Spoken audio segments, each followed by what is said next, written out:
المصطفى وأصحابه المجتبى. أما بعد فأعوذ بالله من الشيطان الرجيم. بسم الله الرحمن الرحيم. لقد كان لكم في رسول الله أسوة حسنة. صدق الله العظيم وصدق رسوله النبي الكريم الأمين. والصلاة والسلام عليك يا سيدي يا رحمة للعالمين وعلى آلك وأصحابك يا سيدي يا خاتم النبيين. بعد ذنبنا درود السلام على خاتم الأنبياء عليه التحية والسلام. محترم محتشم سامعین کرام، برادران اسلام، عزیز دوستو، بھائیو، السلام علیکم ورحمۃ اللہ وبرکاتہ. خالق دو جہاں کا ہم سب پر بے حد احسان اور کرم نوازی ہے کہ اللہ نے ہم سب کو بے حد اور بے شمار نعمتوں اور احسانات سے نواز رکھا ہے. اللہ ہم سب کو ہر نعمت پر شکر اور مصیبت پر صبر کی توفیق عطا فرمائے. گزشتہ دو جمعوں پر سید الانبیاء صلی اللہ علیہ وسلم کی زندگی مبارکہ کے حوالے سے 6 سال جو ہے وہ میں ابتدائی آپ کے بیان کر چکا ہوں، اور آج کے جمعۃ المبارک پر آپ صلی اللہ علیہ وسلم کی زندگی کے مزید اگلے 2 سال جو آپ نے حضرت سیدنا عبد المطلب کے پاس گزارے، اس میں سے وہ 2 سال میں سے چند چیدہ موتی اور باتیں آپ کے گوش گزار کروں گا. رب کائنات مجھے اور آپ کو صداقت اور سچائی کا ساتھ نصیب فرمائے، سچ بولنے والی زبان نصیب فرمائے، صبر کرنے والا بدن نصیب فرمائے اور عمل کرنے والی زندگی نصیب فرمائے.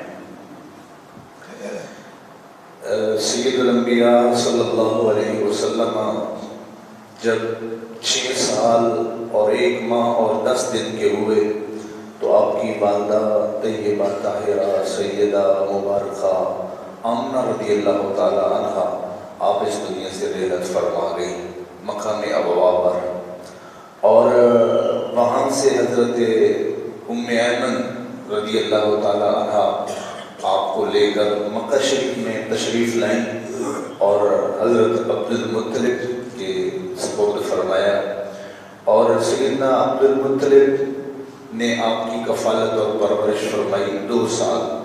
اور جب میرے کریم آقا علیہ الصلوۃ والتسلیم کی عمر مبارک 8 سال اور 1 مہینہ اور 10 دن ہوئی تو حضرت سیدنا عبد المطلب رضی اللہ تعالیٰ عنہ آپ کا وصال ہو گیا اور آپ اس دنیا سے چلے گئے. حضرت ام ایمن فرماتی ہیں کہ جب عبد المطلب کا جنازہ اٹھا تو میں بڑے باغور دیکھ رہی تھی کہ میرے قریب نبی 8 سال کی عمر کے ہیں، لیکن اپنے باپ کی وفات تو پیدائش سے پہلے ہو چکی تھی. زندگی میں پہلی دفعہ میں نے دیکھا تھا کہ حضور کسی کی جدائی میں اتنا رو رہے ہیں، جنازے کے ساتھ چل رہے ہیں اور آپ رو بھی ہیں. تو یہ 2 سال جو حضرت عبد المطلب کے پاس حضور رہے، اس 2 سالہ زندگی میں 1-2 باتیں آپ کے ہاں گوش گزار کروں گا. حضرت ام ایمن رضی اللہ تعالی عنہا آپ کے ساتھ خدمت میں رہی ہیں اور آپ خدمت کرتی رہی ہیں. جیسے کہ میں نے گزشتہ دنوں میں کہا تھا کہ آپ کا اصل نام برقہ تھا. ام ایمن اس وجہ سے کہا جاتا تھا کہ آپ کی شادی ہوئی تھی حضرت عبید بن حارث سے، اور اس سے اللہ نے ایک بیٹا دیا تھا جس کا نام رکھا تھا ایمن. اس وجہ سے آپ کو کہا گیا ام ایمن، ایمن کی ماں، ام ایمن، ایمن کی ماں. اس وجہ سے آپ کو جو ہے تو عبید بن حارث کی وفات کے بعد پھر حضور نے ان کو آزاد فرمایا اور ان کی شادی کی زید بن حارث سے جو حضور کے غلام تھے. یہ بھی غلام اور لونڈی تھی اور وہ بھی غلام تھے، دونوں کی شادی حضور نے فرمائی. اور اس سے پیدا ہوئے اسامہ بن زید. یہ اسامہ بن زید حضرت ام ایمن کے صاحبزادے ہیں جن سے حضور ایسے ہی پیار فرمایا کرتے تھے جیسے حضور حسن حسین سے پیار فرمایا کرتے تھے، اور حضور ساری زندگی فرمایا کرتے تھے ام ایمن میری ماں ہے، ام ایمن میری ماں ہے. حالانکہ وہ ایک غلام تھی، لونڈی تھی جو ماں باپ سے ورثے میں ملی تھی، لیکن یہ آپ اس لیے فرمایا کرتے تھے کہ وہ نبی ہیں جو غلاموں کو بھی عزت دینے آئے ہیں، غلاموں کی بھی تکریم کرنے آئے ہیں۔ اللہ رب العزت قرآن میں جہاں یہ فرماتا ہے نا، یتیم کو کھلاؤ، غریبوں کو کھلاؤ، مسکینوں کو کھلاؤ، اس کھلانے کا مقصد پیٹ بھرنا نہیں ہے، اصل مقصود یہ ہے ان کی عزت اور تکریم کرنا۔ کلا بلا تکرمون الیتیم، اگر تم اپنے خادموں، نوکروں، غریبوں، یتیموں کو کھلاتے ہو لیکن تکریم نہیں کرتے ہو، عزت نہیں کرتے ہو، تو پھر وہ کھلانا کسی کام کا نہیں ہے۔ ہم اپنے نوکروں کو گھروں میں رکھے ہوئے یا کام کرنے والے والیوں کو ہم دیتے تو بہت کچھ ہیں، لیکن مجھے معاشرے میں بہت ایسے کم لوگ نظر آتے ہیں جو عزت بھی کرتے ہوں، تقریم بھی کرتے ہوں، ان کی عزت افزائی بھی کرتے ہوں، بلکہ وہ اپنی ہی اکڑ میں رہتے ہیں، اور جب بھی ان سے ملنا یا سلام لینا یا کھڑا ہونا ہو تو ان کو نیچا سمجھتے ہیں، حقارت سے سمجھتے ہیں، اور ان کو معاشرے کا ایک پسا ہوا غریب افراد سمجھتے ہیں۔ یہ حضرت حاتم اصم فرماتے ہیں کہ جو شخص 3 دعوے کرے لیکن وہ 3 کام نہ کرے تو وہ جھوٹا ہے۔ جو شخص یہ دعویٰ کرے کہ میں اللہ تعالیٰ سے محبت کرتا ہوں لیکن وہ حرام کام نہیں چھوڑتا ہے، گناہ نہیں چھوڑتا ہے، تو وہ جھوٹ بول رہا ہے۔ جو شخص یہ دعویٰ کرے کہ مجھے جنت چاہیے لیکن وہ اللہ کی راہ میں خرچ نہیں کرتا ہے تو وہ جنت کی طلب میں جھوٹ بول رہا ہے۔ اور جو شخص یہ دعویٰ کرے مجھے حضور سے محبت ہے لیکن حضور کی امت کے غریبوں کی وہ عزت نہیں کرتا، تکریم نہیں کرتا ہے اور دل میں محبت نہیں رکھتا ہے، تو فرمایا حضور کی محبت میں جھوٹ بول رہا ہے۔ ویسے بھی حضرت عون بن عبداللہ فرمایا کرتے تھے جب بھی میں نے امت کے غریب لوگوں کے پاس اٹھنا بیٹھنا شروع کیا ہے میری زندگی میں سکون آ گیا ہے، اور جب سے میں نے امیر لوگوں کے پاس سلام دعا شروع کیا ہے تو زندگی مشکل میں پڑ گئی۔ کہا وہ کیسے؟ کہا پنجابی کا ایک مقولہ ہے، اٹھنا یاری ہو گئے تھے پھر گاندے دروازے تھے بڑے رکھنے پہنتے تھے۔ فرمایا جب سے میں نے بڑے امیر لوگوں سے سلام دعا شروع کی ہے میری زندگی تنگ پڑ گئی۔ آپ وہ کیسے؟ بڑے بڑے لوگوں سے سلام دعا ہے، وہ اچھے اچھے کپڑے پہنتے ہیں، اچھے کھاتے ہیں، اچھے پہنتے ہیں، تو مجھے بھی ان کو دیکھ کے ان جیسا کرنا پڑ جاتا ہے، بے شک گھر میں کچھ بھی نہ ہو زندگی بڑی مشکل ہو گئی ہے۔ اس امت کے غریب لوگوں سے پیار اور محبت کرنا سیکھو، اور اپنے خادموں اور نوکروں کی ساتھ عزت اور تکریم سے پیش آؤ۔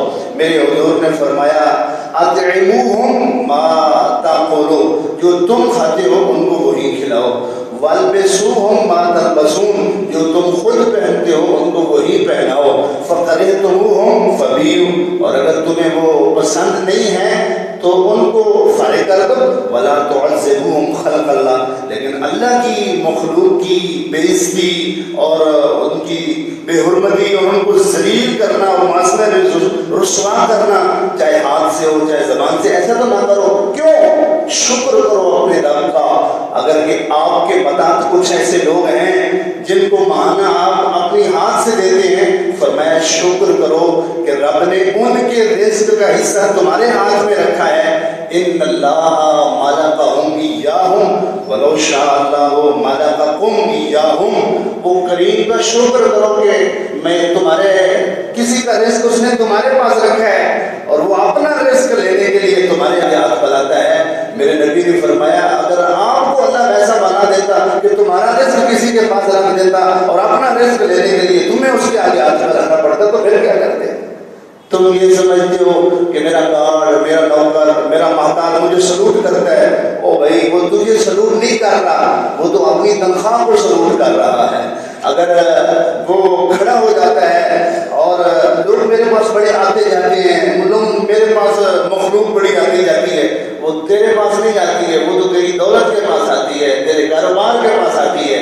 ایسا بنو کہ لوگ تیرے کاروبار کے پاس نہ آئیں، تیرے پاس آئیں، اور لوگ تیری تنخواہ اور دولت کو سلوٹ نہ کریں بلکہ وہ تجھے سلوٹ کریں۔ ایسی زندگی گزارو اور اپنے مداحوں کے ساتھ ایسا پیار رکھو جیسے میرے نبی نے پیار فرمایا ہے۔ اور ان 2 سالوں میں ایک بڑی عجب بات ہے جو زندگی کے برق پر آج بھی منقش ہے، اور وہ یہ ہے کہ حضرت عبد المطلب رضی اللہ تعالیٰ عنہ اپنے قبیلے کے سردار تھے، اور کبھی بھی دسترخوان پہ سجا ہوا کھانا آپ نہیں کھاتے تھے جب تک 7-8 سال کی عمر مبارک میں موجود رسول اللہ صلی اللہ علیہ وسلم جو ہے وہ آپ دسترخوان پر موجود نہیں ہوتے تھے۔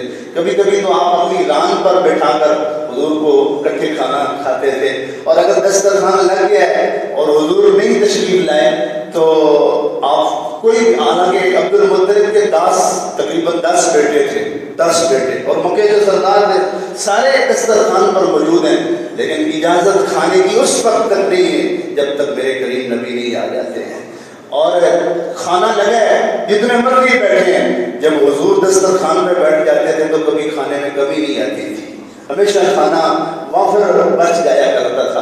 اور سے حضرت عبد المطلب جو تھے وہ تو اپنے مکہ کے سردار تھے، اور جو بھی مکے کا سردار ہوتا تھا اس کے لیے خانہ کعبہ کی دیوار کے ساتھ مسند لگائی جاتی تھی روزانہ، تاکہ وہ لوگوں کے مسائل سنیں، ان کے دکھوں کا مداوع کرے۔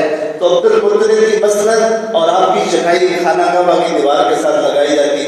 کسی عرب، بڑے سے بڑے عربی میں جرأت نہیں ہوتی تھی کہ وہ اس مسند پر بیٹھ سکے سوائے اس سردار کے۔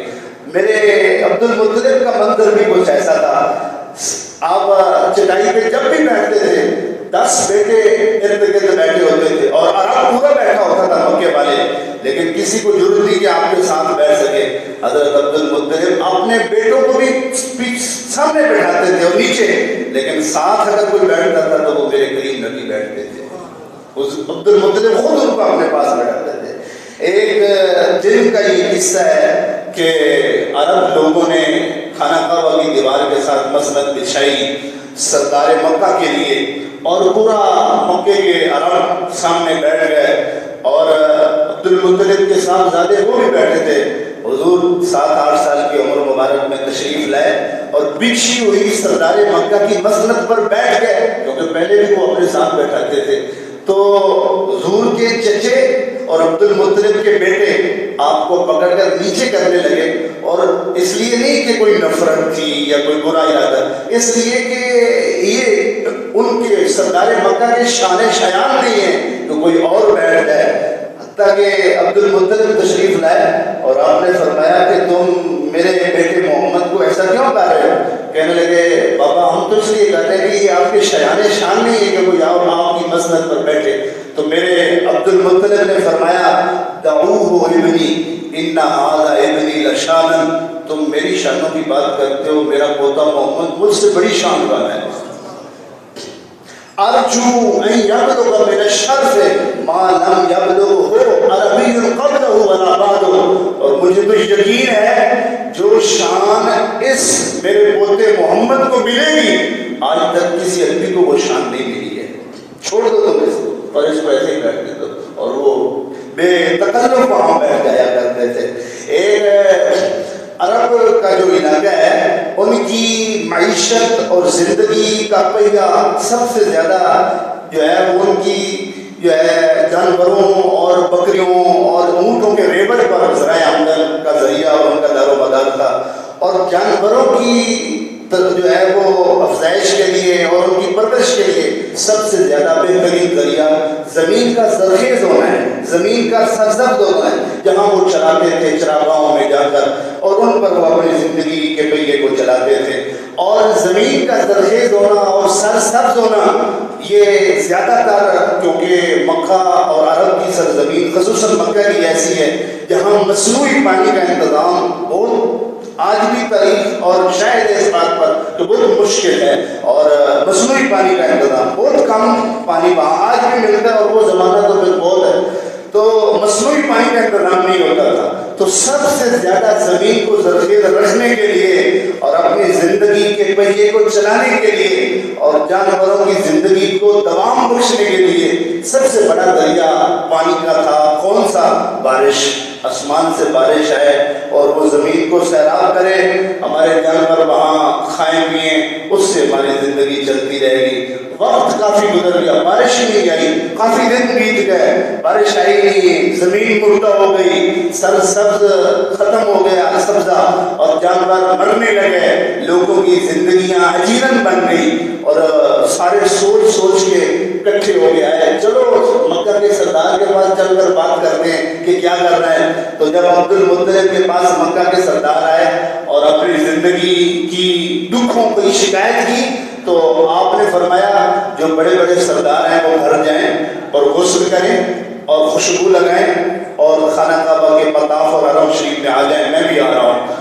تو سب نے غسل کیا, خوشبو لگائی اور حرم شریف میں اکٹھے ہو گئے. عبد المطلب بھی آ گئے اور دو جہان کے سردار بھی حضور 7 سال کی عمر میں وہ بھی تشریف لائے اور طواف کیا. 7 چکر لگائے. عبد المطلب اور مکہ کے سرداروں نے 7 چکر لگائے اور میرے حضور کی انگلی عبد المطلب نے پکڑی ہوئی ہے اور آپ بھی چکر لگائے. 7 چکر لگانے کے بعد حضرت عبد المطلب نے حضور کو اٹھایا, 7-8 سال کی عمر ہے آپ کی, اور اٹھا کے اپنے کندھوں پر بٹھا لیا اور کندھوں پر بٹھا کے سارا مکے والے اور سارا مکے کے عرب وہ جبل ابو قبیس کی طرف چڑھنے لگے.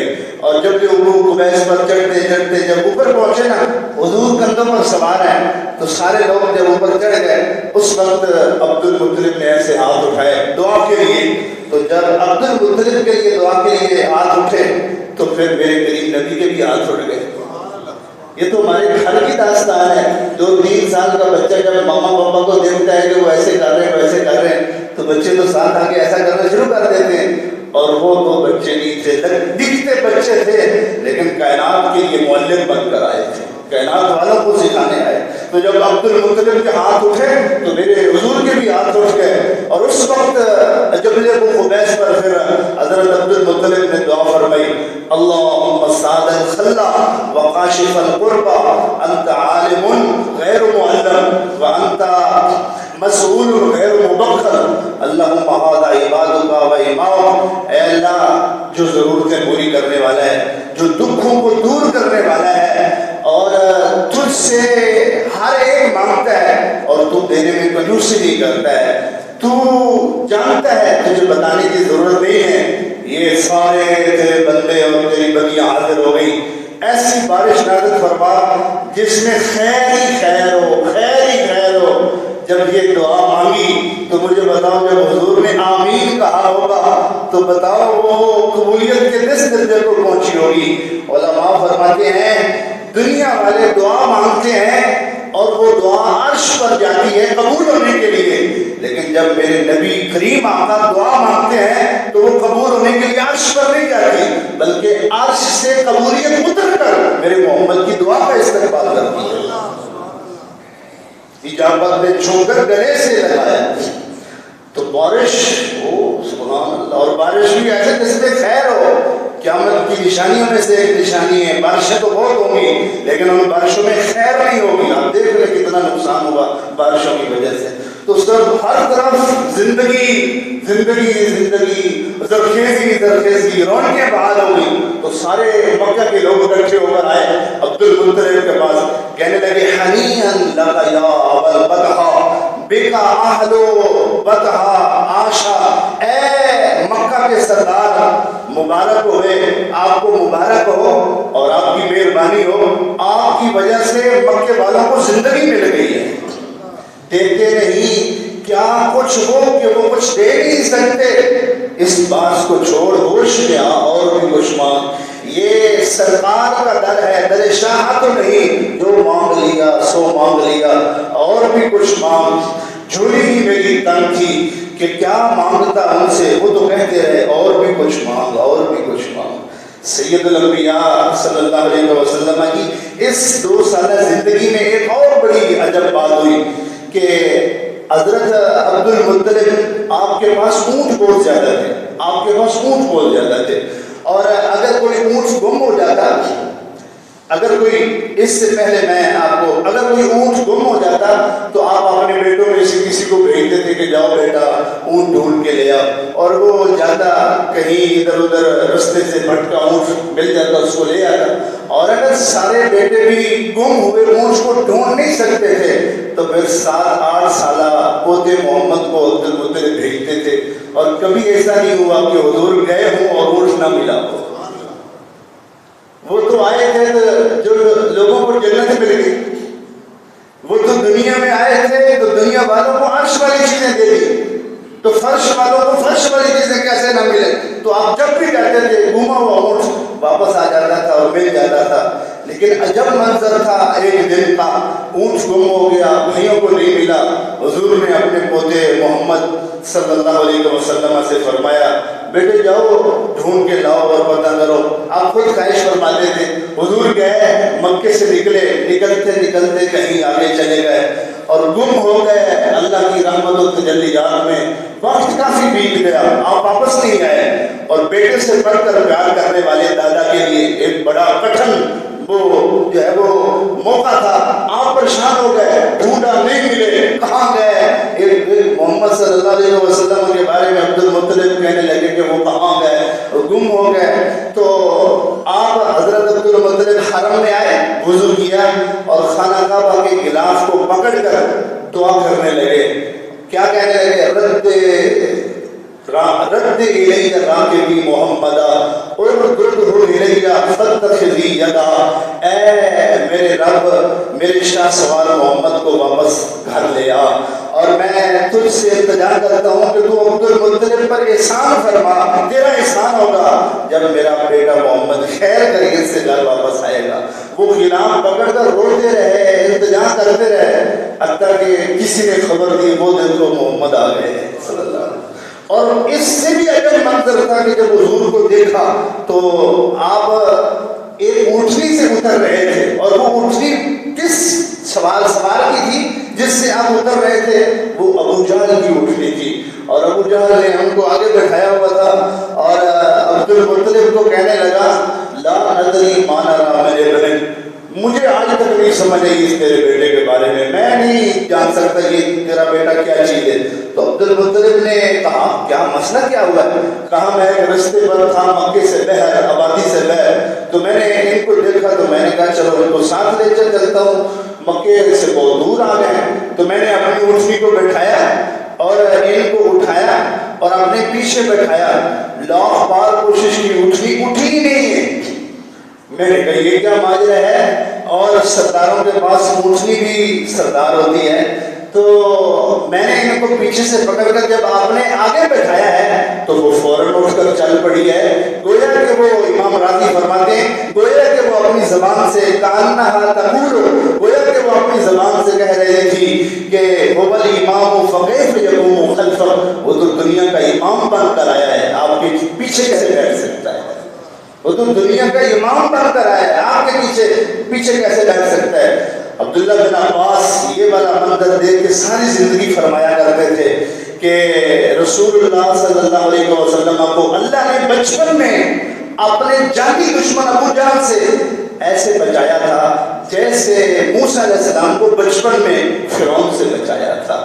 اور ویسے بھی قرآن پاک میں اللہ نے دو چیزوں کی حفاظت کا ذمہ اپنے ذمہ کرم پر لیا ہے. ایک قرآن انا نحن نزلنا الذکر وانا لہ لحافظون، اور ایک میرے نبی کی جان اور عزت کا ذمہ اللہ نے اپنے ذمہ کرم پر لیا.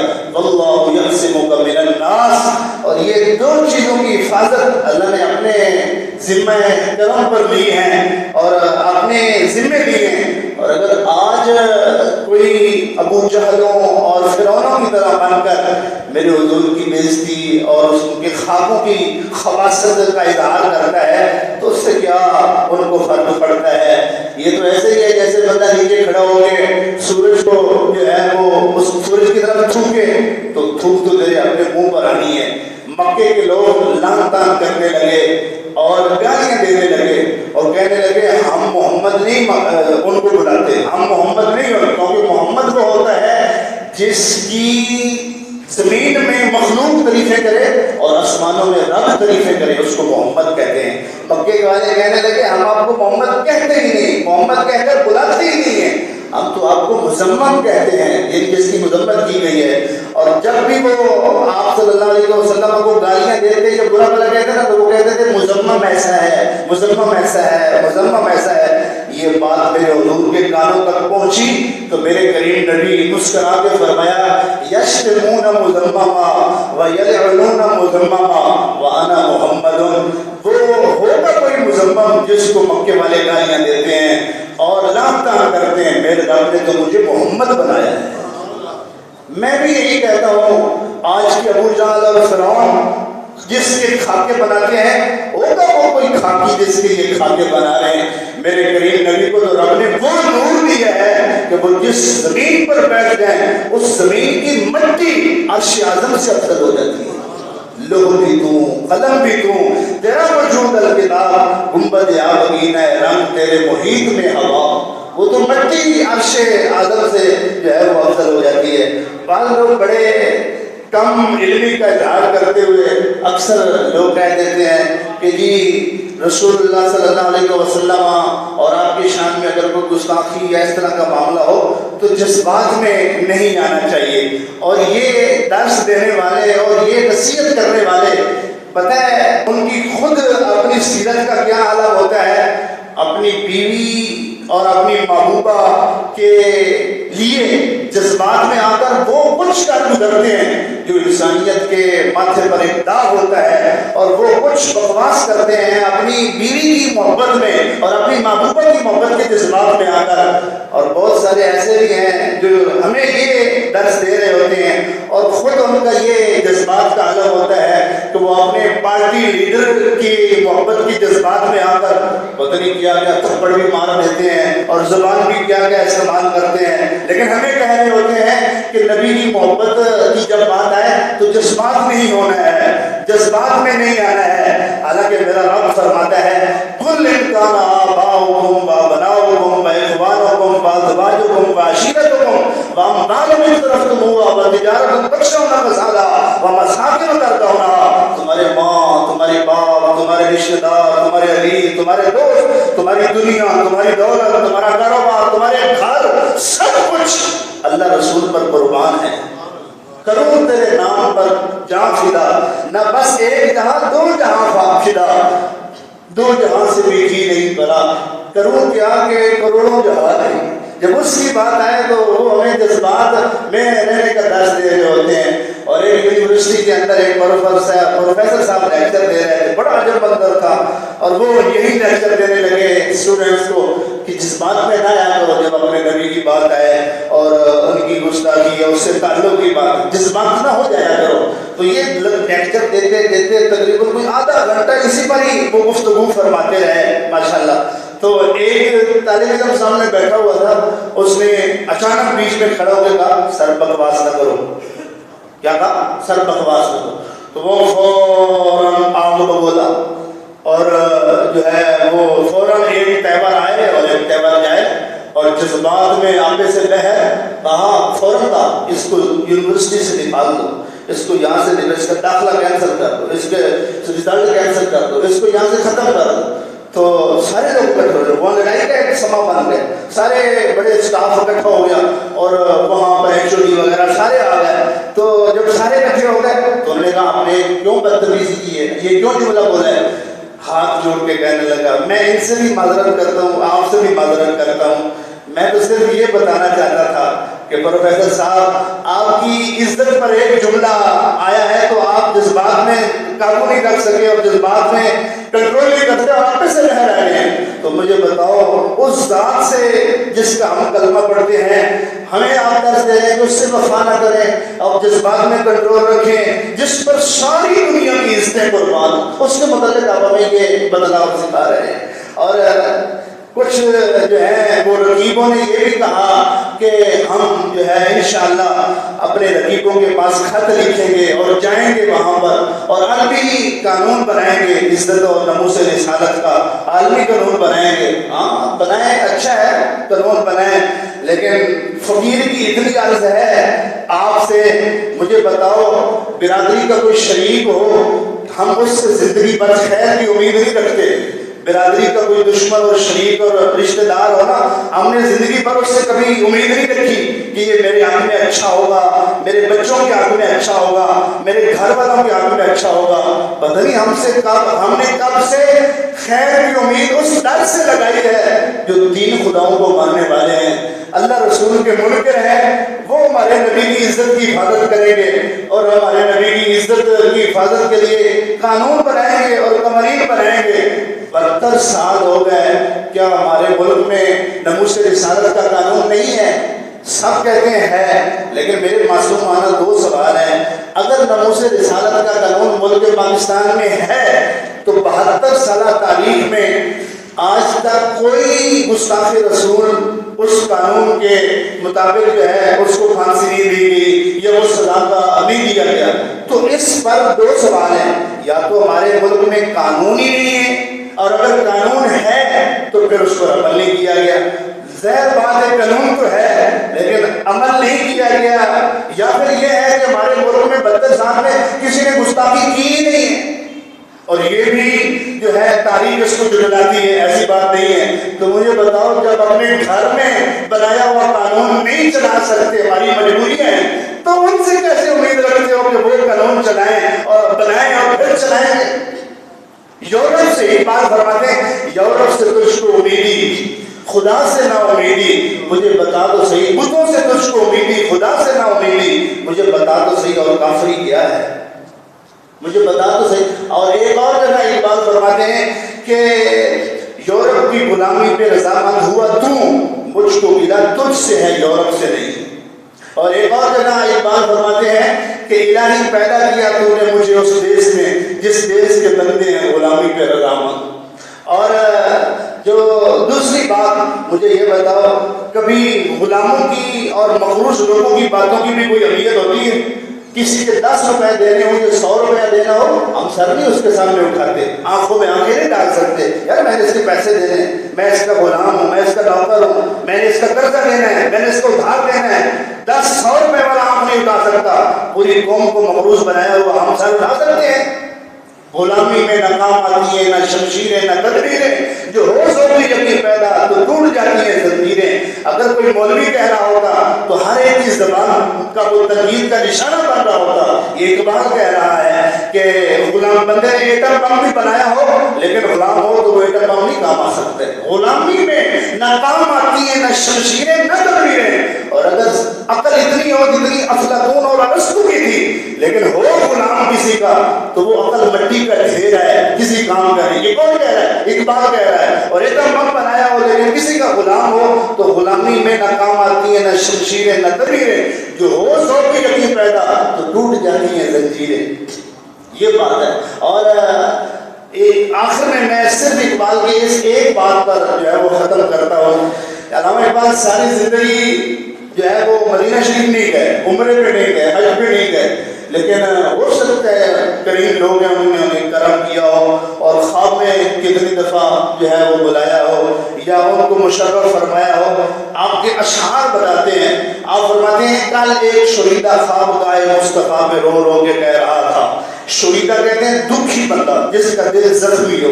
کہتے ہیں میں حضور کے دربار پر گیا اور حضور کی قبر پر ایک دکھی بندہ رو رو کے التجا کر رہا تھا. کل ایک شریدہ خواب گائے مصطفیٰ میں رو رو کے کہہ رہا تھا کہ مصر و ہندوستان کے مسلم بنائے ملت مٹا رہے ہیں. یا رسول اللہ, کافر اسلام کو نقصان اتنا نہیں پہنچا رہے ہیں جتنا مسلمانوں کے رہبر اور لیڈر جو ہیں وہ اسلام کو نقصان پہنچا رہے ہیں. وہ بڑے لکھے لوگ کہتے ہیں اگر جاہل دوست مل جائے تو پھر دشمن رکھنے کی کوئی ضرورت نہیں ہے. اور اگلی بار وہ علامہ اقبال فرماتے ہیں جو اس دکھی بندے نے حضور کی قبر پر کی, وہ کہنے لگا غضب ہے یہ مرشدان خود بھی خدا تیری قوم کو بجائے.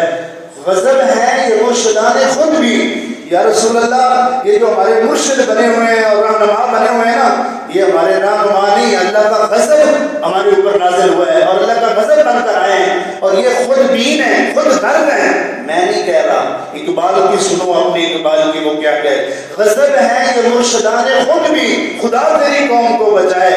یہ بگاڑ کر تیرے مسلموں کو اپنی عزت بنا رہے ہیں.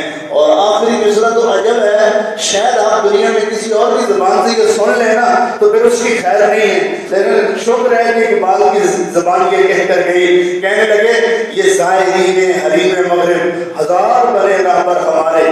کہتے ہیں یہ یا رسول اللہ جو ہمارے لیڈر اور رہبر اور بڑے ہیں نا جن کے پیچھے ہم نے اپنی اقتدا اور صف باندھی ہوئی ہے، یہ دنیا والے، دنیا کے مسلمان تو حرم میں آتے ہیں اور خانہ کعبہ کا طواف کرتے ہیں اور مکہ کو اور کعبہ کو اپنا حرم سمجھتے ہیں۔ یا رسول اللہ، یہ جو ہمارے رہبر ہیں نا، یہ حرم کو کعبہ کو حرم نہیں سمجھتے، یہ مغرب کو حرم سمجھتے ہیں۔ یہ زائرین حریم مغرب، ہزار بڑے رہبر ہمارے، ہمیں بھلا ہم سے کیا واسطہ جو تجھ سے نہ آشنا رہے۔ اللہ ہم سب کو سمجھنے کی اور عمل کی توفیق عطا فرمائے، اور ہم پر اترا ہوا عذاب کسی بھی صورت میں اللہ مجھے اور پوری قوم کو اس سے پناہ عطا فرمائے۔ یہ ایک سوال مسئلے کی صورت میں پوچھا گیا ہے، آپ اس کو سماعت فرمائیں کہ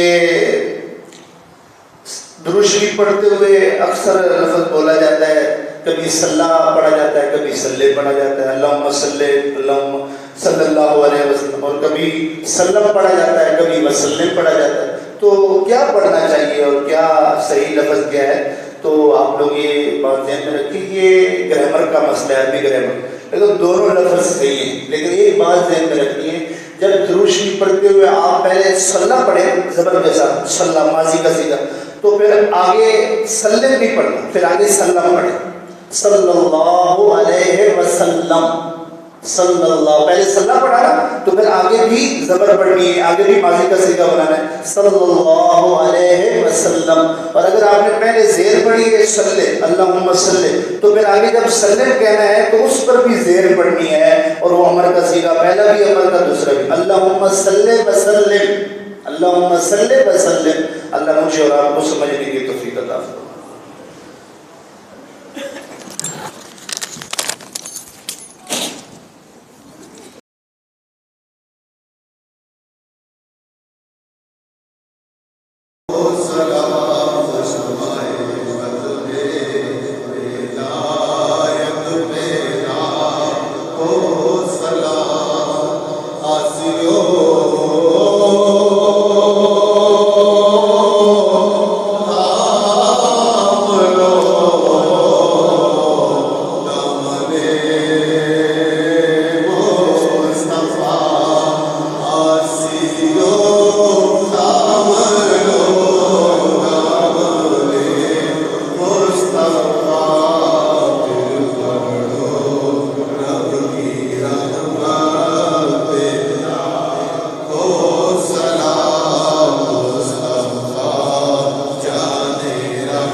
مختصر کئی درود و سلام بارگاہ رسالت مآب صلی اللہ علیہ وسلم میں ہدیتاً تحفۃً قبول فرما.